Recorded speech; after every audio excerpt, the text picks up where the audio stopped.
চা একটা জনপ্রিয় খাবার। আমরা অনেকেই সকালবেলায় খালি পেটে দুধ চা খাই। এই দুধ চা খাবার ফলে আমাদের শরীরের কতটা ক্ষতি হয় আজকে তা নিয়ে আজকের ভিডিও। সকালবেলা খালি পেটে দুধ চা আমরা যে খাই তার অপকারিতা কতটা আজকের ভিডিওতে জেনে নিন। প্রথমেই আমাদের জানতে হবে চা কি।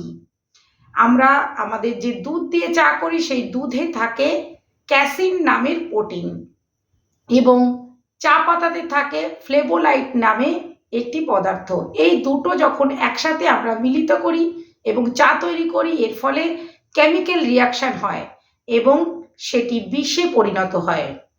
তাই আমরা নিয়মিত এই যে দুধ চা খাওয়া, এই দুধ চা খাওয়া থেকে দূরে থাকব, কারণ এই দুধ চা খাবার ফলে আমাদের লিভারের সমস্যা হয়, তাছাড়া মাইগ্রেনের সমস্যা হয় এবং আমাদের আঁত যেটাকে বলা হয় পিত্তের সমস্যা সেটাও তৈরি হয়ে যায় এবং আমাদের কোষ্ঠকাঠিন্যতা বা কনস্টিপেশনের মতো প্রবলেমে পড়ি। তাই আজ থেকে দুধ চা খাওয়া থেকে বিরত থাকুন।